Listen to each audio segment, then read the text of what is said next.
కొత్తిమీర పుదీనా లేత కట్టలేరి తెచ్చి ఉడుకుతున్న కూరలేసి ఊరిల్లూరిస్తారో ఆహా గరం మసాలెంతో వేసి ఘాటు పొగలు లేసిన గరం మసాలెంతో వేసి ఘాటు పొగలు లేపిన మోరి మురుగు వాసనకు కూర కంపు కొడుతుందో గల్లీ చిన్నది గరీబల్ల కథ పెద్దది వాళ్ళున్న ఇల్లు కిల్లి కొట్ల కన్న చిన్నగున్నాయో గల్లీ చిన్నది కలిగినుల్ల కాలనీల వరద మురుగు నీళ్లురా ఇళ్ళ నల్ల పైపుతోని బియ్యం అందుకుంటదో పెరుగుతున్న బరుపులా వెళ్తురంతకుంటది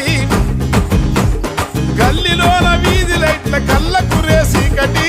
గల్లీ చిన్నది గల్లీలోని రోడ్లురా గజములోతు గుంతలు చారిపడి భుజమురిగితే చేతి మూతి కందదో గల్లీ చిన్నది